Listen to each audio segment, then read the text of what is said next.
유튜브 시청자 여러분, 저희는 백송교회에서 훈련받고 사역하고 있는 김영국 목사, 김지민 전도사, 김지환 전도사. 김범준 전도사입니다. 목사님, 이번 3월 부흥회는 어땠나요?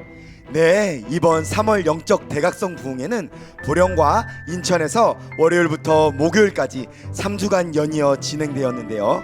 이 부흥회를 통해 많은 영혼들이 성령의 능력으로 강건해지는 변화의 역사가 일어났습니다. 맞습니다. 백성교회는 매일매일 쉬지 않고 예배를 드리며 하나님이 주시는 참된 기쁨을 맛보고 영혼이 살아나는 뜨거운 현장입니다. 네, 저는 이 백성교회에 와서 살아있는 말씀과 뜨거운 성령의 역사를 체험했는데요.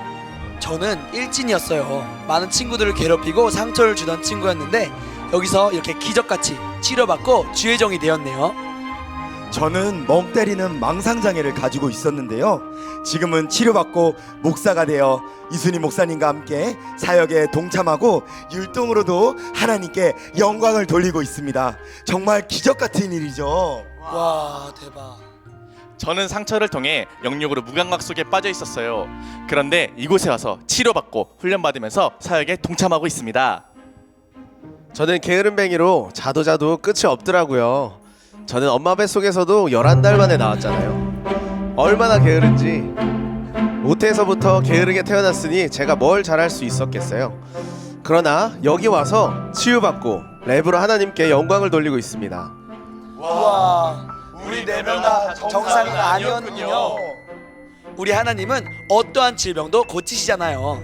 맞아요. 우리 교회는 특별히 우울증, 정신질환, 공황장애, 각종 중독, 그리고 신경성으로 인한 원인 모를 질병으로 고통당하는 영혼들이 예배를 통해 깨끗이 치료받고 하나님의 동역자로 거듭나는 곳입니다. 이렇게 수많은 변화의 역사와 기적이 일어나는 백송교회에서 4월과 5월 달에 부흥회가 또 열린다고 하는데요. 와, 역시 백성교회는 4월달도 쉬지 않고 달리는군요. 네, 4월 1일 월요일부터 4월 4일 목요일까지 인천 백송교회에서 올해 4번째 부흥회가 열리고요. 4월 15일 월요일부터 4월 18일 목요일까지 보령 백성수양관에서 5차 부흥회가 진행됩니다.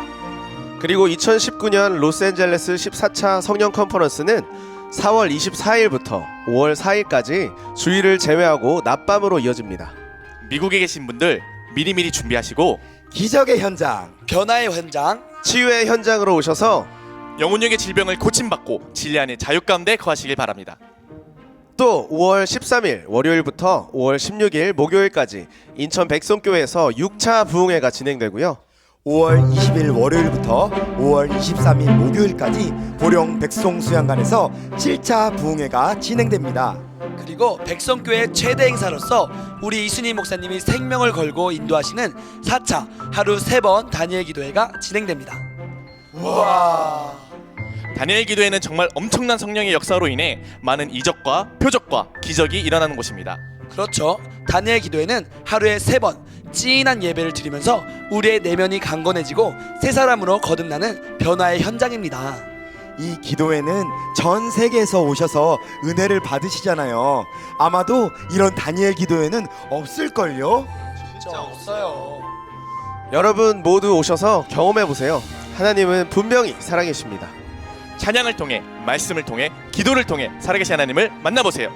이 땅에서도 천국을 누리며 정말 신바람 나는 삶을 살 수 있을 거예요. 네, 그 대단한 다니엘 기도회가 6월 16일부터 7월 6일까지 진행됩니다.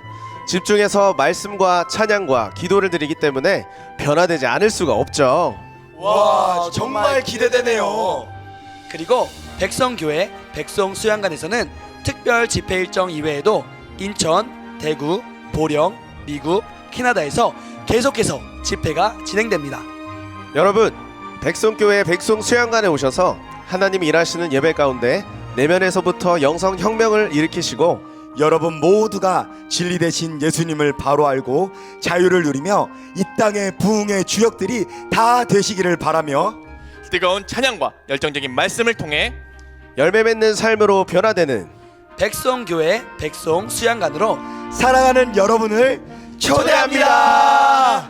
그럼 우리 모두 다 같이 부흥의 현장으로 가볼까요?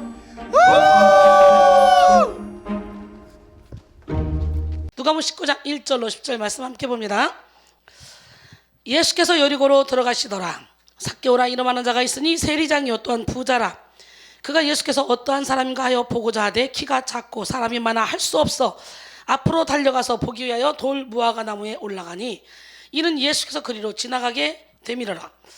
예수께서 그곳에 이르사 쳐다보시고 이르시되 삭개오야 속히 내려오라. 내가 오늘 내 집에 유하여야겠다 하시니 급히 내려와 즐거워하며 영접하거늘 무사람이 보고 수근거려 이르되 저가 죄인의 집에 유하러 들어갔도다 하더라. 삭개오가 서서 주께 여짜오되 주여 보시옵소서 내 소유의 절반을 가난한 자들에게 주겠사오며 만일 누구의 것을 속여 빼앗은 일이 있으면 네 갑절이나 갚겠나이다. 예수께서 이르시되 오늘 구원이 이 집에 이르렀으니 이 사람도 아브라함의 자손이미로다. 인자가 온 것은 잃어버린 자를 찾아 구원하려 함이니라. 균형을 위한 혁명, 내려놓음으로 이루는 균형의 회복이라는 제목으로 함께 은혜를 나눌 때 오늘 여러분 내려놓음으로 인한 균형의 회복을 이루셔서 우리 주님이 주시는 참된 평안을, 참된 기쁨을 누리기를 원합니다.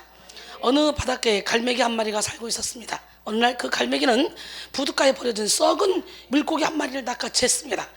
그리고 물고 하늘로 올라갔습니다. 그런데 그것을 보고 수많은 갈매기들이 막 달려듭니다. 이 갈매기는 썩은 물고기를 빼앗기지 않으려고 몸부림을 쳤습니다. 그래서 더 높이 올라갔지만 갈매기들은 집요하게 추격했습니다. 그 갈매기는 썩은 물고기를 물고 하늘 높이 날아 올랐지만 결국은 도망치다 보니까 이 움켜진 썩은 물고기를 바다로 그냥 떨어뜨리고 말았습니다. 그랬더니 이게 웬일입니까? 수백 마리의 갈매기들이 그것을 쫓아 바다 쪽으로 확 다 날아갔어요. 그때 갈매기는 이 푸른 창공이 자신의 몫이라는 것을 깨달았어요. 움켜진 썩은 물고기를 포기하는 순간 훨훨 날아 펼칠 수 있는 넓은 하늘이 한눈 안에 들어온 거예요. 작고 하찮은 것을 포기한 순간부터 더 큰 것이 눈에 들어온 것이죠. 할렐루야. 59차 성령 컨퍼런스 8번째 시간, 오늘은 내려놓음으로 이루는 균형의 회복이라는 제목으로 함께 은혜를 나누기로 합니다. 하나님은 우리의 중심을 보십니다. 신앙생활을 하다 보면 내가 주인 삼고 내가 사랑하는 것들을 하나님 앞에 다 내려놓아야 될 때가 있어요. 그럴 때 우리는 내적으로 많이 갈등을 하게 되죠. 내 안에 많은 것들이 하나님보다 더 주인 되었을 때 우리 하나님은 절대로 우리를 사용하지 않거든요. 그러니 영적인 세계에 눈을 뜨고 나면 내 안에 많은 것들이 하나님보다 더 주인 되어서 살았구나, 내 의로 신앙생활했구나, 이걸 깨닫게 되죠. 이 깨닫는 순간 내려놔야 돼. 근데 그것을 깨닫고 내려놓고 하나님이 온전히 내 주인 되는 그런 삶을 살기로 결단하고 속사람의 균형을, 회복을 이루고자 우리가 간절한 마음으로 기도하면 우리 하나님은 반드시 우리가 모든 것을 내려놓을 수 있도록, 내려놔도 아깝지 않도록 만들어 줄 줄 믿습니다. 우리가 내려놓은 것이 이전에는 그게 그렇게 큰 것처럼 보였다 할지라도 하나님의 은혜를 맛보고 나면 내가 내려놓은 것은요 너무나 작은 것이었다는 걸 깨닫게 됩니다. 그때서야 비로소 내적인 질서와 균형이 온전히 세워지는 것이죠. 오늘 처음 예화에 나온 이 갈매기는 자신이 물고 있던 썩은 물고기를 내려놓자 훨훨 날아서 언제든지 다른 곳에서 먹이를 구할 수 있고, 또 그렇게 치열하게 썩은 물고기를 가지고 이렇게 싸울 이유가 없는 것이죠. 마찬가지로 우리의 삶도 썩은 물고기와 같은 그런 것들을 다 내려놔야 돼요. 그걸 물고 막 쫓겨다니지 말고 다 내려놓고 온전한 자유를 경험해야 될 줄 믿습니다. 우리가 다 내려놓고 구하면 하나님은 우리에게 가장 좋은 것으로 주십니다.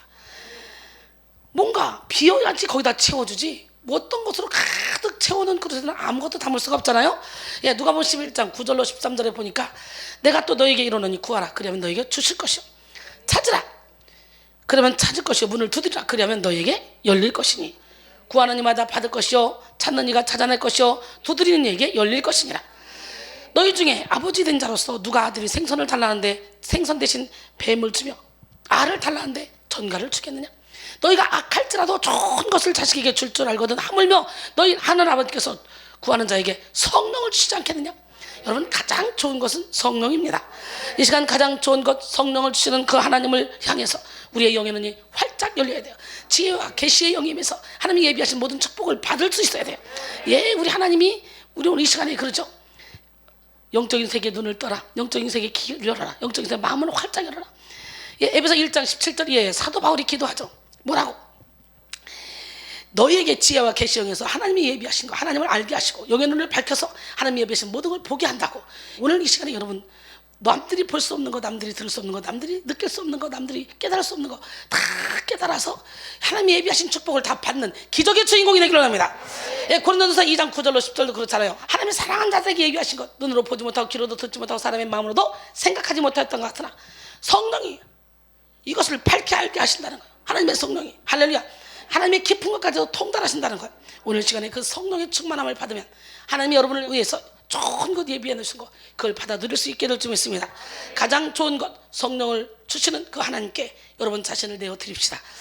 하나님이 예비하신 크고 원대한 영적인 축복을 마음껏 받고 비상하도록 헛되고 헛된 이 세상의 모든 것을 내려놓는 우리 모두가 되기를 원합니다. 골로새 3장 1절로 5절 보니까 그러므로 너희가 그리스도와 함께 다시 살리심을 받았으면 위의 것을 찾으라. 거기는 그리스도께서 하나님 우편에 앉아 계시냐, 위의 것을 생각하고 땅의 것을 생각하지 말라. 이는 너희가 죽었고 너희 생명이 그리스도와 함께 하나님 안에 감추어졌습니다. 우리 생명이신 그리스도께서 나타나실 그때에 너도 그와 함께 영광 중에 나타나리라. 그러므로 땅에 있는 지체를 죽이라. 곧 음란과 부정과 사욕과 간청욕과 탐심이니 탐심은 우상숭배니라 그랬어요. 성경은 모든 죄의 시작을 뭐라고 말하냐, 욕심이라 그랬어요. 야고보서 1장 14절로 15절, 오직 각 사람이 시험을 받는 것은 자기 욕심에 끌려 미혹됨이니 욕심이 잉태하여 죄를 낳고 죄가 장성하여 사망을 낳는다는 거예요. 인간의 마음에 자리 잡은 이 욕심의 쓴뿌리는 우리 인생의 근원적인 짐이 되어 우리의 영혼과 삶을 짓눌러서 행복하지 못하게 만들죠.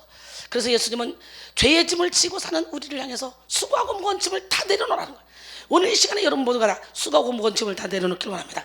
마태복음 11장 28절로 30절, 수고하고 무거운 짐진 자들아 다 내게로 오라. 내가 너희를 쉬게 하리라. 나는 마음이 온유하고 겸손하니 나의 멍에를 메고 내게 배우라. 그리하면 너희 마음이 쉼을 얻으리니 이는 내 멍에는 쉽고 내 짐은 가벼움이라 하시니라. 인간의 참된 쉼, 영혼의 평안함은 오직 예수 안에만 있습니다. 모든 죄의 무거운 짐을 내려놓고 예수님 안에 거할 때 우리는 세상이 알 수 없는, 세상이 줄 수 없는 영혼의 참된 평안과 안식을 누릴 수가 있는 거예요. 요한복음 14장 27절에 평안을 너에게 끼치는 곧 나의 평안을 너에게 주노라. 내가 너에게 주는 것은 세상이 주는 것 같지 아니하니라. 너희는 마음에 근심하지 말고 두려워하지도 말라. 예, 항공기 조종사의 훈련 내용 중에 자신의 눈을 믿지 말고 계기판을 믿으라 라는 말이 있다고 합니다. 조종사가 비행을 하다 보면 하늘이 바다 같고 바다가 하늘처럼 보일 때가 있다는 거예요. 특히 비행기가 뒤집힐 때 착시 현상이 일어나는데요, 이때는 내 눈에 보이는 대로 판단하고 생각해서는 안 됩니다. 무조건 계기판이 보여주는 위쪽은 하늘, 아래쪽은 땅이라고 믿어야만 되는 거예요. 그러나 자꾸만 내 눈에 보이는 현실의 환경을 바라보고 내 생각대로 따르고자 하면 그대로 비행기는 탈선하여 돌이킬 수 없는 위험에 봉착하게 되죠. 사랑하는 성도 여러분, 오늘 이 시간 여러분의 모든 생각을 내려놓기로 결단하시고, 그리고 계기판 대신은 우리 하나님의 말씀대로 살기를 원합니다. 말씀이 가라면 가고 오라면 오고 서라면 서고 앉으라면 앉고, 아직 내려놓지 못한 우리의 욕심과 교만, 이것은 우리로 하여금 참된 하나님의 뜻을 분별하지 못하게 만듭니다. 욕심이 눈이 가려서. 신앙의 균형은 우리 자신을 완전히 내려놓음으로 인해서 회복되기 시작합니다. 다시 한번 모든 우상을 내려놓고 은혜 가운데 하나님이 주시는 신앙의 균형을 이루는 기적의 주인공이 되기를 원합니다. 오늘 본문의 삭개오는 이 세상이 가져다주는 육적인 풍요로움을 다 갖고 있었어요. 그러나 결코 그 영혼은 풍요롭지 못했습니다. 이 시간 본문 속에 삭개오를 통해 우리 자신을 돌아보는 시간이 되기를 원합니다. 삭개오는 예수님을 만나기 이전에는 자기 자신이 얼마나 잘못된 삶을 살고 있었는지 전혀 몰랐어요. 그저 눈앞에 보이는 정욕을, 탐욕을 따라 정신없이 살았을 뿐입니다. 이런 삭개오의 모습은 바로 오늘날의 현대인의 모습과 같지 않습니까?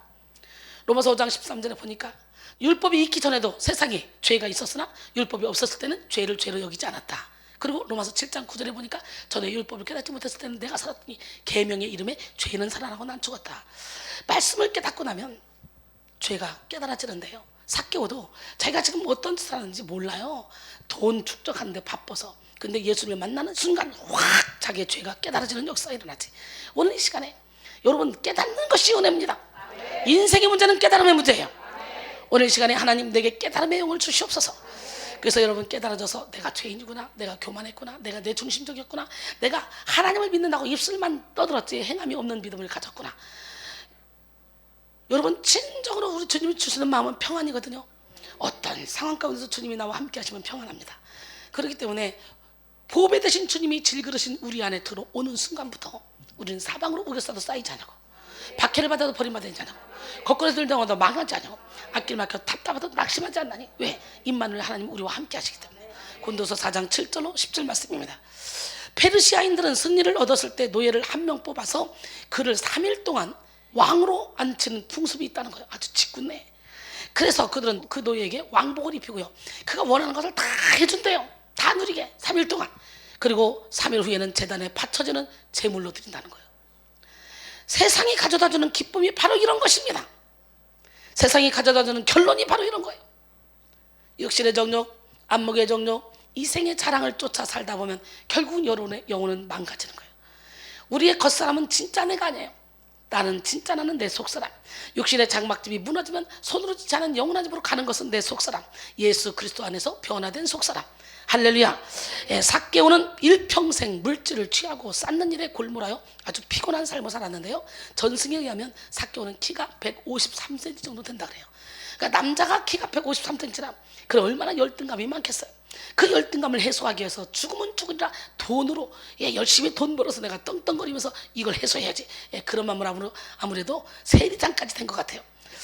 그로 인해 많은 사람들에게 욕을 먹기도 하고 인간관계에 있어서도 실패했기 때문에 아주 외로운 인생을 살았습니다.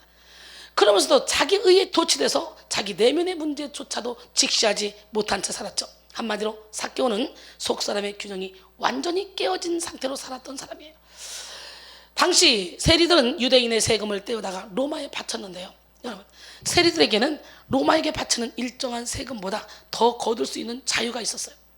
따라서 실제로 세리들은 할당된 세금보다 더 많은 세금을 걷어서 동족인 이스라엘 백성들을 피를 빨아먹는 그런 사람이었어요.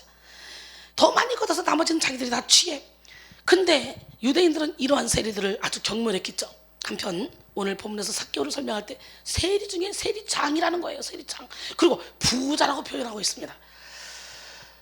여러분 당시의 세리는 직업 자체가 민족의 반역자처럼 취급받았는데 삭개오는 심지어 그 세리들의 장이었다는 거죠. 그러나 비록 이처럼 많은 사람들의 손가락질을 받으며 반역자 취급을 받았던 삭개오였지만 돌무화과 나무 위에 올라가 예수님을 간절히 기다리며 예수님을 만나는 그 순간 그의 모든 삶은 반전이 되었습니다. 역전의 역사가 일어났어요. 오늘 여러분들도 예수님 만남으로 역전의 역사를 일으키길 원합니다. 예수님을 만나는 그 순간 삭개오의 그 부끄럽고 수치스러운 과거는 완전히 지워지고 그리고 새로운 인생이 시작됐습니다. 고린도서 5장 17절에 그런즉 누구든지 그리스도 안에 있으면 새로운 피조물이라 이전 것은 지나갔으니 보라 새 것이 되었도다.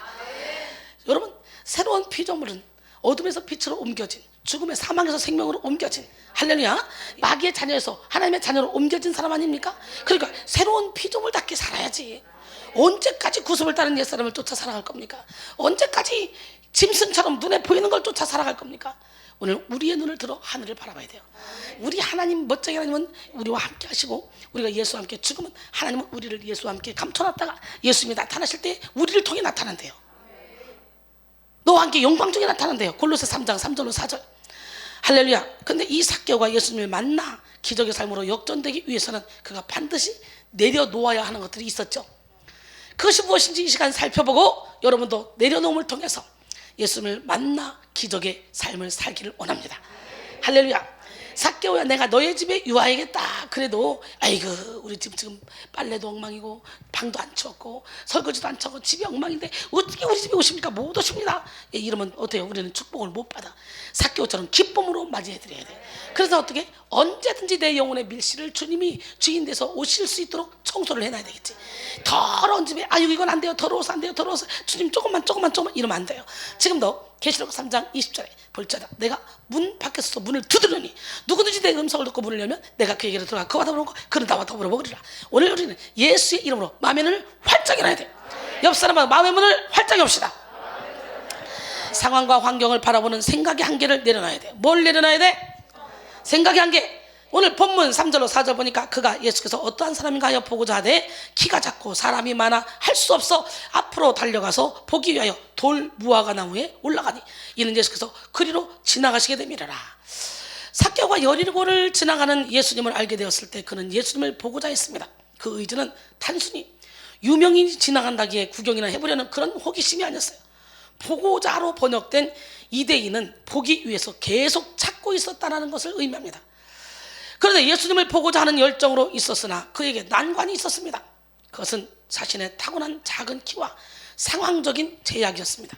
삭개오는 작은 키로 인해서 불편함과 주변에 둘러싼 수많은 사람들, 그 불가능한 환경으로 인해 예수님을 보는 것을 포기해야 할 것만 같은 그런 상황에 봉착했습니다. 여기서 삭개오의 작은 키는 우리로 하여금 예수님께로 나가지 못하게 하는 부정적인 요소들입니다. 여러분에게 삭개오와 같이 하나님께 나가지 못하게 하는 그런 부정적인 요인들은 무엇입니까? 삭개오는 자신의 가장 부정적인 요인, 즉 콤플렉스를 뚫고 돌 무화과 나무에 올라갔어요. 자존심이 다 내려놨습니다. 할렐루야. 사람들은 모두 각자가 느끼는 콤플렉스가 있죠. 삭개오의 콤플렉스는 키가 작은 것이었습니다. 실제로 그 작은 키로 인해 주님께 나가는데 큰 방해를 받았어요.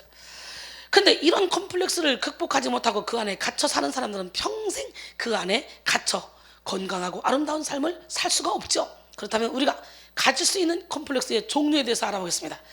피터팬 콤플렉스, 어른이 되기 싫은 것, 또 가인 콤플렉스, 형제나 자매를 시기하는 것, 신데렐라 콤플렉스, 신데렐라처럼 박해받고 있다고 생각하는 현상, 그리고 나르시즈 콤플렉스, 자기 자신을 과대평가하는 것, 파에톤 콤플렉스, 어린 시절 겪은 애정 결핍에 의해서 지나치게 타인으로부터 인정받고 싶은 욕구가 있는 현상, 이카로스 콤플렉스, 무능력하고 불완전한 인간이 아닌 초인적인 존재가 되고 싶다는 욕구, 파랑새 콤플렉스, 자신이 처한 현실에는 노력을 하지 않으면서 미래의 꿈만 쫓는 현상.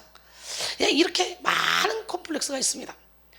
이런 콤플렉스가 있으면 실제로 신앙생활을 하는 데에도 큰 어려움이 뒤따르게 되죠. 이 콤플렉스 중에 또 뭔 콤플렉스? 착한 콤플렉스가 있죠. 착한 척 보여야 되기 때문에 가면을 쓰고 가식의 옷을 입고 자기 안에서 확 꾹꾹꾹 눌러놓는 것. 이런 사람들이 내면이 굉장히 어지럽습니다. 그래서 입이 시끄러우면 속이 조용하고 속이 시끄러우면 입이 조용하다, 이런 말이 있잖아요. 오늘 여러분, 이 콤플렉스를 십자가에 못 박읍시다. 이 약점들을 깨달으시고 그 콤플렉스를 예수님의 십자가에 못 박으면 우리는 그 진리 안에 자유 가운데 거하게 됩니다. 콤플렉스로 괴로워하는 그런 것도 사실 내가 죽지 못해서 그래요. 내려놓으면 돼요. 아직도 내가 나의 주인이 되었기에, 내 인생 내가 지켜보려고 하기 때문에 부끄럽고 수치스럽고 자존심 상하고 열등감을 느끼는 거예요. 그러므로 이 시간 다시 한번 철저히 나는 죽고 예수로 살기로 결단합시다. 갈라디아서 2장 20절에 보니까 내가 그리스도와 함께 십자가에 못 박혔나니 그런즉 이제는 내가 사는 것이 아니요 오직 내 안에 그리스도가 사시는 것이라. 이제 내가 육체 가운데 사는 것은 나를 사랑하사 나를 위하여 자기 자신을 버리신 하나님의 아들을 믿는 믿음 안에서 사는 것이라 그랬어요. 사실 성경 속에 수많은 인물들 역시 저마다 콤플렉스가 있습니다. 세상에 단점이나 약점이 없는 사람은 없습니다. 그러나 자신의 단점과 약점을 주님께 완전히 맡겨드리고 믿음으로 하나님을 의지하며 나갈 때 우리는 승리하는 삶을 살 수 있습니다. 사도 바울도 3층전까지 갔다 왔잖아요. 고린도서 12장 1절에 보니까 내가 몸 안에 있었는지 몸 밖에 있었는지 모른다. 그리고 3층전까지 갔다고 얘기를 하죠. 그리고 나서 하나님께서 바울이 혹시라도 자만해질까 봐 겁나니까 사탄의 사자를 줬어요. 안질인지 간질인지 모르지만 사도 바울은 그 병을 놓고 기도했습니다. 3번씩이나. 그랬더니 하나님이 고쳐줬어요? 안 고쳐주셨어요. 깨닫습니다. 나에게 이르시길 내 은혜가 내게 족하도다. 이는 내 능력이 약한 데서 온전해짐이라 하신지라. 그러므로 도리어 크게 기뻐함으로 나의 약한 것들에 대하여 자랑하리니 이는 그리스도의 능력이 내게 머물게 하려 함이라. 그러므로 내가 그리스도를 위하여 약한 것들과 능력과 궁핍과 박해와 곤고를 기뻐하나니 이는 내가 약한 그때 강함이라. 약할 때 강함 주신 하나님, 그 하나님은 누구 하나님? 영혼적의 결박이 풀리지 않고 고통 가운데 있는 사람들, 신기하고 놀랍게 와서 은혜 받다 보면 결박이 착착착착 풀어지면서 영적인 질병, 육적인 질병들이 고쳐지는 걸 보죠. 신경성으로부터 오는 질병들이 참 많죠. 신경성으로부터 온 상처를 통해, 환경을 통해, 죄를 통해 신경성으로부터 온 그런 질병들은 우리 주님이 고칠 수 있는 병이에요. 세상의 의학도 주님이 고치시는 병이죠. 그러나 치유의 근원은 하나님께 있다는 거. 그러니까 우리는 병이 들었을 때 의학도 겸해서 기도를 하면서 신유의 근원은 하나님이다. 이런 마음으로 기도해서 영혼육의 질병을 고침받고 진리 안에 자유 가운데 행복하게 살아야 될 줄로 믿습니다. 근데 사도 바울은 안 고쳐줬어요. 그리고 내 은혜가 내게 족하다는 거예요. 그래서 약한 걸 자랑하게 만들었어요. 그렇기 때문에 우리가 열심히 기도하는데도 병이 안 고쳐진다, 그렇다면 하나님이 내가 자만해질까 봐 일부러 사탄의 사자를 붙이셨구나. 예, 사탄도 하나님이 부리는 영이니까. 할렐루야. 히브리서 11장 6절에 믿음이 없이는 하나님을 기쁘시게 하지 못하나니 하나님께 나간다는 반드시 그가 계신 것과 또한 그가 자기를 찾는 자들에게 상 주신이심을 믿어야 할지니라. 삭개오는 예수님을 만나기 위해서 자신이 가지고 있었던 콤플렉스를 내려놓아야 했습니다. 또한 뚫기 어려운 환경과 상황을 내려놓아야 했습니다. 사람의 인생에는 세 가지 종류의 환경이 주어집니다. 첫 번째는 물질적 환경, 두 번째는 인적 환경, 세 번째는 문화적 환경입니다. 물리적 환경, 인적 환경, 문화적 환경 모두는 우리 인생에 큰 영향을 행사합니다. 대개는 피나는 노력으로 자신의 환경을 극복하고 바꾸기도 하지만 그렇지 못하고 환경에 눌리는 사람들도 있는데요, 겉으로는 다 큰 성이면서도 자신을 둘러싼 환경에 지배만 받는 사람들은 자기에게 주어진 환경의 이 조건에 대해서 종이 되어 살아갑니다. 종. 여러분, 삭개오는 본래는요 환경에 휘둘리는 사람이었어요. 예수님을 만나고자 하는 그 열망 하나로 그 환경을 뚫었어요. 오늘 시간에도 환경에 휘둘리는 여러분이 아니라 예수님을 만남으로 말미암아 환경을 뚫고 나가길 원합니다. 누가 우리를 그리스도의 사랑에서 끊으려? 환난이나 공고나 박해나 기근이나 적시나 위험이나 칼이라. 사망이나 생명이나 천사들이나 권사들이나 현재나 장래나 능력이나 높음이나 기쁨이나 다른 어떤 피조물도 우리 주 그리스도 예수 안에 있는 하나님의 사랑에서 끊을 수 없다 그랬어요. 할렐루야. 우리는 환경을 뚫어야 돼. 삭개오가 정말 예수님을 만나고자 하는 강한 열망이 있었다는 것을 알 수 있는 대목이 바로 오늘 본문 3절입니다. 본문에서 사람이 많아 할 수 없어 라는 부분을 통해 그가 사람들의 무리를 뚫고 예수님을 만나보려 온갖 노력을 다했으나 성사되지 않았다는 것을 알 수가 있습니다. 여러분, 우리도 이처럼 환경과 상황이 도무지 따라주지 않아서 하나님께 나가는데 어려움이 있을 때가 있습니다. 누가 봐도 내 상황은 지금 예배를 드리러 갈 수 없는 상황인데 이 상황이 매우 합리적인 이유일 때가 있죠. 그런데 때로는 인간의 생각으로 합리적인 그 상황조차도 내려놓아야 된다는 거예요. 영적 전쟁은 총칼을 든 전쟁보다 더 세고 더 무서운 전쟁이에요. 그러니까 내 생각을 내려놓고 주님의 뜻을 따라가야 돼요. 우리가 살아계신 하나님을 만나 이 전쟁에서 승리하기 위해서는요, 삭개오와 같이 모든 상황과 환경을 바라보는 우리의 생각을 내려놔야 돼. 우리가 내려놓는 그 순간 놀랍게도 하나님이 일하시기 시작합니다. 여러분, 예수님을 향해 집중하지 못하도록 여러분의 주의력을 분산시키는 것이 무엇입니까? 그것은 바로 하나님보다 더 사랑하는 여러분 마음 깊은 곳에 박혀있는 우상입니다. 정말 사랑하는 가족이 여러분의 우상이 될 수 있고요, 또 너무나 바쁜 사업장, 즉 물질이 우상이 될 수 있습니다. 눈앞에 바쁜 일이 많으니 당연히 하나님을 향해 집중할 수 없는 이유가 또 우상이 될 수 있어요. 바쁜 것도 좋고 사랑하는 사람들을 만나는 것도 좋고 사랑하는 것도 좋습니다. 그러나 이러한 일들이 우상이 되어 1순위가 되어버리는 순간부터 우리의 영혼과 삶의 균형이 깨어지는 거예요. 먹든지 마시든지 무엇을 하든지 하나님의 영광을 위해서 하라 그랬어요. 그리고 요한복음 15장 18절로 19절 보니까 세상이 너희를 미워하면 너희보다 먼저 나를 미워한 줄 알라.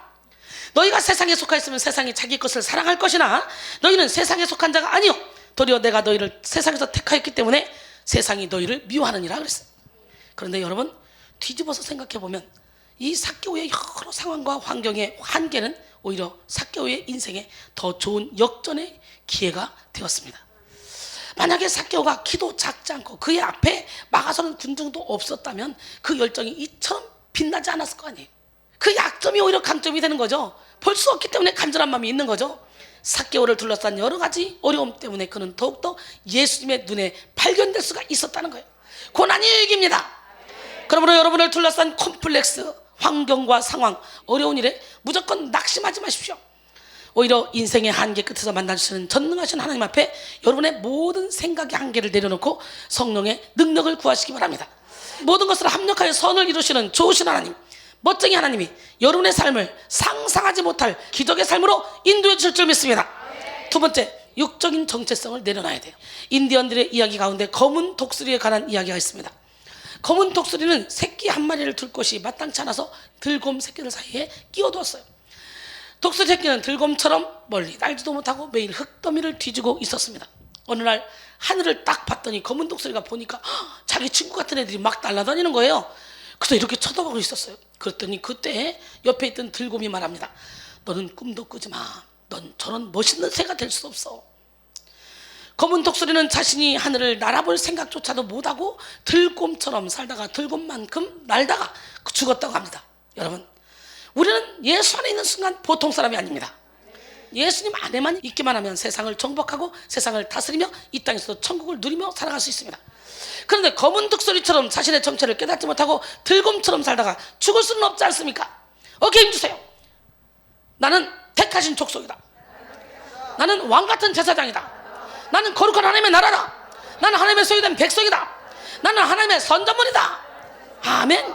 베드로전서 2장 9절 말씀입니다. 그러나 너희는 택하신 족속이요 왕같은 제사장들의 거룩한 나라의 그의 소유가 된 백성이니 이는 너희를 어두운 데서 불러내어 그의 귀한 빛에 들어가게 하신 이의 아름다운 덕을 선포하게 하려 하십니다. 삭개오에게는 육적인 정체성이 있었습니다.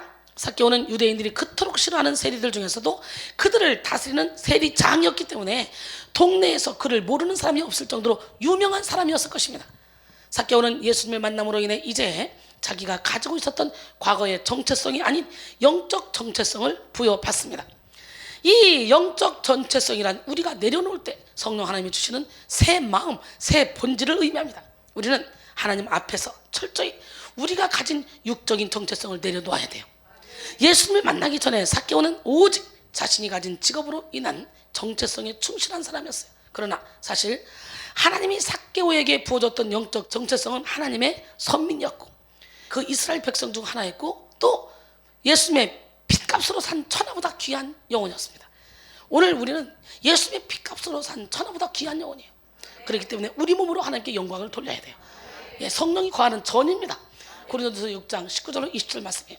그러나 사람들이 보기에 그는 부정한 사람, 가까이 하기 싫은 사람, 반역자와 같은 육적인 정체성을 가지고 있었던 사람이죠. 그리고 스스로 보기에도 그런 정체성에 묶여 있었어요. 정체성은 영어로 아이덴티티라고 하는데요. 나는 누구인가? 라는 질문에서 나오는 정의가 바로 정체성입니다. 정체성이 어떠하느냐에 따라서 그 사람의 삶의 모습이 완전히 뒤바뀝니다. 세리들의 장이자 부자였던 삭개오의 정체성은 결코 평판이 좋지 않은 죄인 삭개오, 부정한 삭개오였습니다. 삭개오가 내려놓아야 했던 것은 자신에 대한 죄인 삭개오, 부정한 삭개오라는 정체성이었는데요. 여러분, 성경에서도 그는 세리장이라고 그리고 부자라고 말한 것은 뭐예요? 그가 가지고 있던 사람들의 시선과 또한 그 직업으로 인해서 불법적인 방법으로 많은 돈을 모은 부자가 되었다는 것을 시사한 것입니다. 그가 가진 원래의 정체성으로 인해 아마도 그는 편하게 발 뻗고 자본 적이 없을 거예요. 삭개오는 그 직업을 가지고 부자가 될 만큼 치열하게 살았고 비열하고 나쁜 행동을 하며 살았습니다. 동족에게 부당하게 세금을 많이 걷어서 착취했습니다. 만약 자신의 과거 정체성에 묶여서 용기를 잃었다면 그는 예수님과 이렇게 행복한 만남을 통해 구원을 받지 못했을 것입니다. 사람들이 그저 불러주는 정체성으로 살아가고 있었던 이 삭개오는 예수님 앞에서는 세리장이나 부자로 여겨지는 것이 아니라 구원이 필요한 한 사람으로 서고 있는 것입니다. 여기서 2장 2절로 3절 그때 너희는 그 가운데서 행하여 이 세상 풍조를 따르고 공중의 권세자들을 따랐으니 곧 지금 불순종의 아들들 가운데 역사하는 영이라. 전에는 우리도 다 그 가운데서 우리 육체의 욕심을 따라 지내며 육체와 마음이 원하는 것을 하여 다니들과 같이 본질상 진노의 자녀였더니 우리는 너도 나도 할 것이 모두가 다 본질상 진노의 자녀였습니다. 그렇기 때문에 너도 나도 할 것이 다 어떻게 구원이 필요한 사람들이죠. 사도 바울 보세요. 예수를 믿는 사람들을 적극적으로 열심히 특심으로 잡아 가두려고 했던 사람 아닙니까? 그런데 예수님을 만난 순간 그 사람의 정체성이 바뀌어버린 거예요. 할렐루야. 그래서 생명을 걸 정도로 주님을 위해서 목숨을 바쳤죠. 원래 우리의 육적인 정체성도 죄인이자 마귀의 종이었습니다.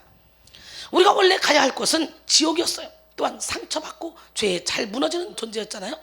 그런데 하나님은 우리가 이런 과거의 정체성으로 살아가기를 원치 않으셨습니다.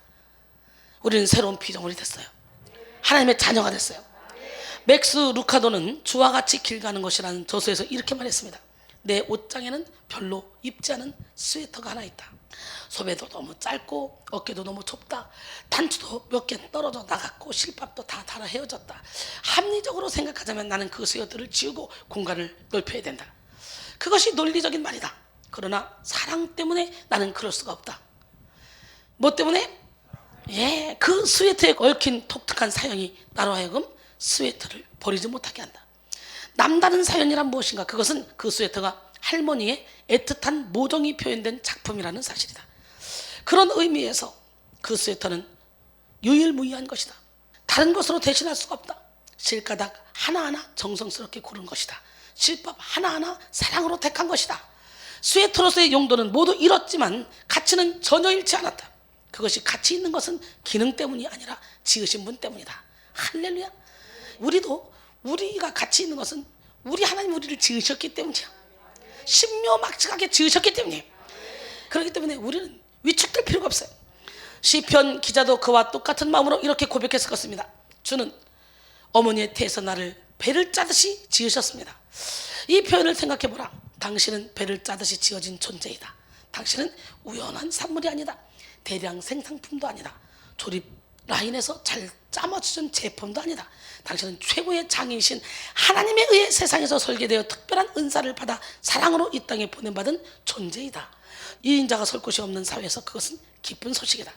봉급 액수나 다리의 각선미로 인간의 순위를 매기는 사회에서 한 가지 말하고 싶은 것이 있다. 당신을 향한 예수님의 설계야말로 기쁨의 진정한 이유이다 라고 말했습니다. 할렐루야. 맥 루카이도 주와 같이 길 가는 것이라는 저서에서 이렇게 나온 말이에요. 참 은혜가 되지 않습니까? 아담과 하와가 만들어 놓은 이 죄인이라는 정체성은 우리의 삶을 올가매고 무슨 일을 하든지 상처와 죄악의 쓴뿌리가 항상 따라다니는 존재로 살아가게 했습니다. 사실 이렇게 죄악 속에서 살아가는 것이 정말 싫으면서도 육적인 정체성을 내려놓는 것이 쉽지가 않습니다. 내 안에는 은근히 아직도 내 육적인 정체성을 사랑하는 마음, 죄를 사랑하는 마음이 있기 때문에 그래요. 왜 그래요? 모태 중에 죄 중에 태어났나? 사단의 자녀로 태어났나? 나도 모르게 내 속에서 나오는 것은 악한 생각, 곧 음란, 도둑질, 살인, 간음, 담력, 악독, 속임, 몸탕, 질투, 비방, 교만, 음양, 이 모든 것이 다 사람의 속에서 나와 사람을 더럽힌다고 마가복음 7장 21절 23절 주님은 말씀하시는데, 죄 중에 태어난 우리에게는 이렇게 선한 것보다는 악한 것으로 가득 차 있다는 것이, 오늘 예수님으로 이걸 다 몰아내고 하나님의 영으로 가득 채워야 돼요. 사랑이라고 화평 인내, 자비양선, 충성은요, 절제의 매를 가득 맺는 기적의 주인공이 되기로 합니다. 할렐루야. 그리스도인들은 자신의 육적인 정체성을 버리고 온전한 새 사람으로 살고 싶은 마음과 아직도 육적인 상태로 머물고 싶은 그 두 가지 마음이 있다는 거야. 어때요 여러분? 아직도 육적인 거 살고 양다리 걸치고 싶지 않아요? 우리는 딱 하나님께로 옮겨야 돼. 이걸 내려놓지 않으면, 이것만은 안 돼요 하는 거 붙잡고 있는 거, 요거 내려놓지 않으면요, 우리는요 하나님이 주시는 놀라운 새 삶을 살 수가 없어요. 여러분은 자신을 바라볼 때 무엇이라고 말할 수 있습니까? 실패하는 나, 미움받는 나, 죄에 무너지는 나를 십자가에 못 박고 완전히 새로운 정체성으로 살아가기로 결단하는 그런 자가 지혜로운 자라는 걸 깨닫고, 오늘 시간에 여러분 자신을 다시 한번 내려놓기로 합니다. 그 다음 뭐를 내려놔야 되냐? 그 다음은 자존심을 내려놔야 돼요. 여러분, 숫자 3.5는요 큰 수인 숫자 4에게 언제나 깍듯했습니다. 안녕하십니까? 근데 어느 날 숫자 3.5가 4에게 말합니다. 야, 무릎 꿇어. 숫자 4는 깜짝 놀랐습니다. 야, 너 누구 보러 야, 지금 야라냐? 무릎 꿇어? 이게 웃기네. 그랬더니 숫자 3.5가 말합니다. 야, 나 전 뺐거든? 나 35야. 어디 까마득한 게, 무릎 꿇어. 지금부터 나한테 형이라고 불러. 여러분, 오늘 본문 4절에 보니까 앞으로 달려가서 보기 위하여 돌 무화과 나무에 올라가니 이는 예수께서 그리로 지나가시게 되리라. 삭개오가 자존심을 지켰다면 이거 못 올라갑니다. 돈도 많겠다 뭐. 근데요 자존심을 다 내려놨어. 여러분, 영국 격언에 자존심은 악마의 화원에 피는 꽃이래요. 칼바르트는 자존심은 뭐라고 했어요? 원죄의 뿌리다. 이순신은 뭐라 그래요? 자존심은 마귀의 통로다.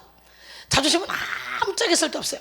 오늘 우리는 철저히 나는 죽고 내 안에 주님이 주신 주신감으로 살아야 돼. 할렐루야. 삭개오는 자신의 신체적인 약점과 많은 사람들, 그리고 가지고 있던 세상적 지위와 자존심을 싹 다 내려놨어요. 그리고 나무 위로 올라갔어요. 부끄럽다 말든 그런 거 관심 없어. 사람들이 조롱하든 말든 관심 없어. 예수님을 보고자 하는데 그런 체면이나 자존심을 생각하지 않았습니다. 열정을 내서 돌 무화과 나무 위에 올라갔어요. 돌무화과 나무 위에 달려 올라갔는데요. 달려가로 번역된 이 프로드라모는 강한 의지로서 즉시 행동에 옮기는 것을 의미합니다. 만약에 그가 어린아이였다면 그다지 자존심을 내려놓은 행위라고 할 수가 없을 것입니다. 그러나 그는 마을에서 아주 유명한 사람이었고 지위도 있었고 돈도 있었던 사람입니다. 스스로 열정을 내어 적극적으로 돌무화과 나무에 올라가는 그 마음에는 예수님을 보고자 했던 그의 열망, 그 어떤 방법을 써서라도 봐야 했던 그 마음의 갈급함을 알 수가 있습니다. 그리스도인들이 자신의 자존심을 내려놓고 돌감나무에 올라갈 열정이 모두 있었다면 얼마나 좋을까? 있다면 신앙생활하면서 누군가가 자존심을 건드리면 견디지 못하고 사람과의 담을 쌓고 살아가는 그런 사람들이 정말 많죠. 자존심이 잘못된 모양으로 인간 내면에 자리 잡게 된 것은 뭐예요? 아담과 하와의 범죄 이후에 인간이 자기 인식 장치가 고장 나버렸기 때문에 그래요. 무슨 장치?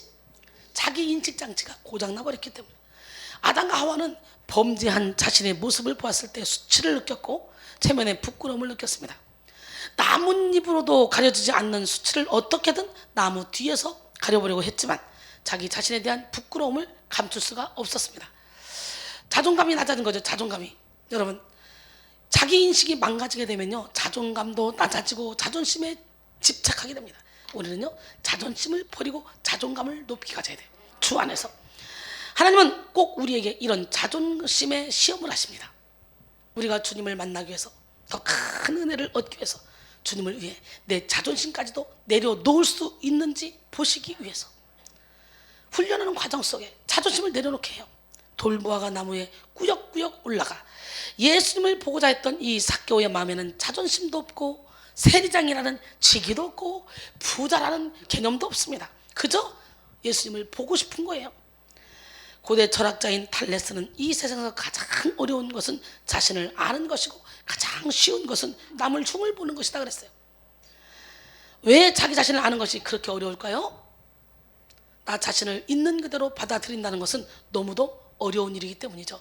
우리는 자존심을 내려놓음으로써 진정한 자기 자신을 찾아야 됩니다. 자존심이 강한 사람은요, 진실로 강한 사람이 아닙니다. 갈릴 지브라는 나는 자부심이 강한 사람치고 마음속으로 당혹하지 않은 사람을 결코 만난 적이 없다라고 했고요. 헤로도토스는 자존심은 어리석은 자가 다 가지고 다니는 물건이라고 그랬어요. 오늘 예수 이름으로 자존심 다 내려놓읍시다. 자존심은 오히려 정서적으로 굉장히 약해서 강하게 포장한 것뿐이에요. 오히려 내면이 강하고 자존심이 높지 않은 사람은요, 어떤 무례함이나 어떤 수치에도 끄떡없이 내면을 강건함을 소유합니다. 그래서 이사야 26장 3절에 주께서는 심지가 견고한 자를 평강하고 평강하도록 지키시리니 이는 그가 주를 신뢰함이라. 할렐루야. 오늘 시간에 여러분 모든 자존심을 십자가에 못 박읍시다. 예수님을 만나기 위해서는 우리가 가장 상처받기 쉬운 일들, 자존심에 걸린 일들을 다 내려놓고 하나님이 내 자존심보다 더 귀하신 분이라는 그걸 믿음으로 보여주고, 그리고 완전히 내려놓음으로 하나님 주는 주신감을 가져야 될 줄 믿습니다. 우리 주님은 7번씩 70번이라도 용서하라 그랬고, 주님은 용서하지 못하는 건 사단에게 속는 거라 그랬고, 주님은 내가 너희를 용서한 것처럼 너희도 서로가 용서하고 사랑하라 그랬어요. 예수님을 닮아갑시다. 예, 이렇게 내려놓아야만 예수님을 만나고 성령 안에서 새롭게 될 수 있다는 거예요. 무엇인가 가득 채워진 사람 안에는 하나님이 뭘 줄 수가 없어. 그래서 비워야 돼. 근데 내려놓음에 대한 막연한 두려움을 가지고 있는 성도들이 참 많죠. 도대체 왜 내려놓는 것을 두려워할까요? 욕심과 편견 때문에 그래. 뭐 때문에? 욕심과 편견. 옛날 어떤 마을에 장님들만 살고 있었습니다. 하루는 길을 걸으면서 이 마을에 6사람들이 코끼리를 타고 오는 한 사람을 만나게 됐습니다. 이 6사람들은 코끼리에 대해서 듣기만 했지만 한 번도 가까이서 보지 못했기 때문에 코끼리를 타고 있던 사람에게 이 거대한 동물들을 만져보게 해달라고 부탁했습니다. 그들은 마을에 돌아가서 어떻게 생긴 동물인지 마을 사람들에게 이야기해주고 싶었어요. 코끼리를 탄 사람은 이를 허락하고 6사람이 각각 다른 부분을 만지게 했습니다. 모든 장님들은 그들이 어떻게 생겼는지 분명히 알기까지 코끼리를 만져보기도 하고 두들겨보기도 하고 했습니다. 근데 그들은 큰 기대를 가지고 마을 사람들에게 자기들의 경험을 보고하기 위해서 마을로 들어왔습니다.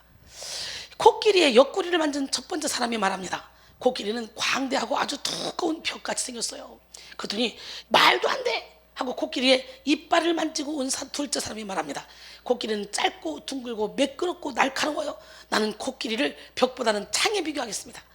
그랬더니 코끼리의 귀를 만진 사람이 웃기고 있네. 야, 그런 소리 하지 마. 코끼리는 세 번째 사람이 말합니다.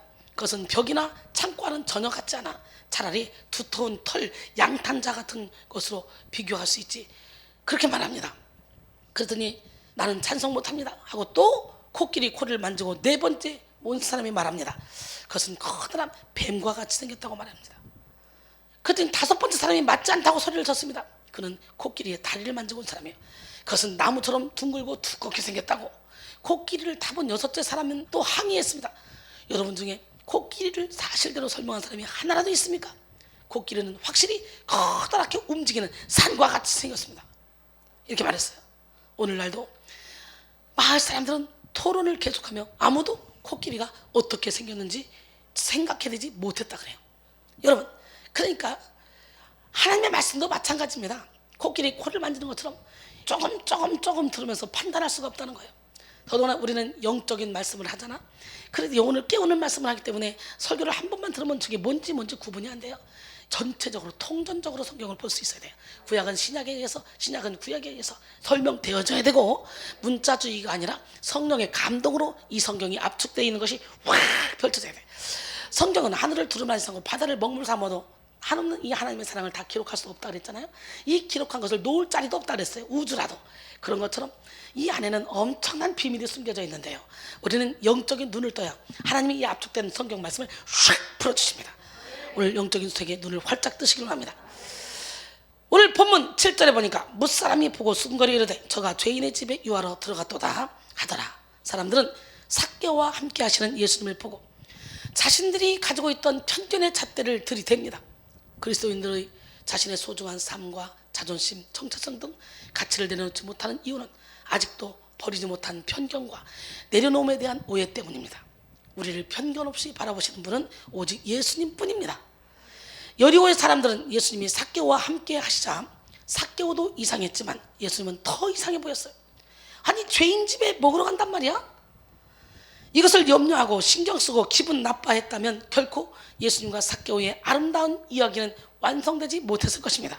만약 동네 사람들이 인정이나 시선에 대하여 욕심을 냈다면 예수님을 통하여 그에게 그만큼 은혜가 덧입혀지지 않았을 것입니다. 우리는 예수님과 함께하는 것에 대해서, 예수님을 우리 마음에 전에 모시는 일을 할 때 결코 남의 시선이나 편견에 갇히지 않아야 됩니다. 내려놓으면 왠지 내가 원치 않는 결과로 인해 힘들게 될까 봐 걱정하는 사람들 참 많습니다. 편견으로 만들어진 잘못된 신앙관에 갇혀있기 때문에 그렇죠. 우리는 우리의 모든 걸 싹 다 내려놓는 순간 우리 하나님은 우리에게 가장 좋은 것으로 주십니다. 나의 달란트를 믿고 달란트를 우선시하면 우리 하나님은 그 달란트를 쓰지 않지만, 내가 달란트가 있고 재능이 있는데도 불구하고 하나님 때문에 다 내려놓으면 우리 하나님은 그 달란트에 더 아름답게 빛을 내게 만들어서 기름을 부어서 내게 다시 주십니다. 멋지게 하나님은 살아계십니다. 할렐루야. 남태평양의 섬들에는요, 재미있는 방법으로 원숭이를 잡는다 그래요. 나무에 줄을 묶어서 놓은 여러 개의 야자 열매에 작은 구멍을 내고요, 그 속에 땅콩을 잔뜩 넣는다 그래요. 그럼 원숭이가 어떻게 해요?